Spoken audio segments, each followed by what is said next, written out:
5 ওয়াক্ত নামাজ কালাম পড়ে, এরপরেও জাহান্নামে যাবে যারা, তারা হলো 17 শ্রেণীর লোক। আমরা এক নজরে আবারও বলে দিচ্ছি, হারাম খাদ্য যে গ্রহণ করে, 1, 2 আত্মীয়তার সম্পর্ক ছিন্ন করে যে, নাম্বার 3 প্রতিবেশীকে যে কষ্ট দেয়, নাম্বার 4 মা বাবার অবাধ্য সন্তান, মা বাবার কথা শোনে না সে, নাম্বার 5 উগ্র মেজাজি, টেড়া, গোয়ার, সবাইকে দমায় রাখে, এই টাইপের লোক।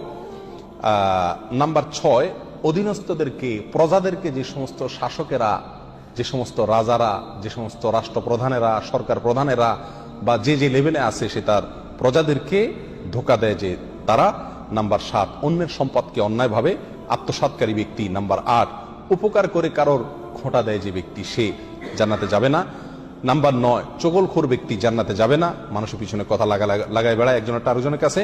নাম্বার 10 অন্যকে নিজের পিতা হিসাবে, নিজের বাবাকে না বলে পরিচয় না দিয়ে অন্যকে নিজের বাবা হিসাবে, পিতা হিসাবে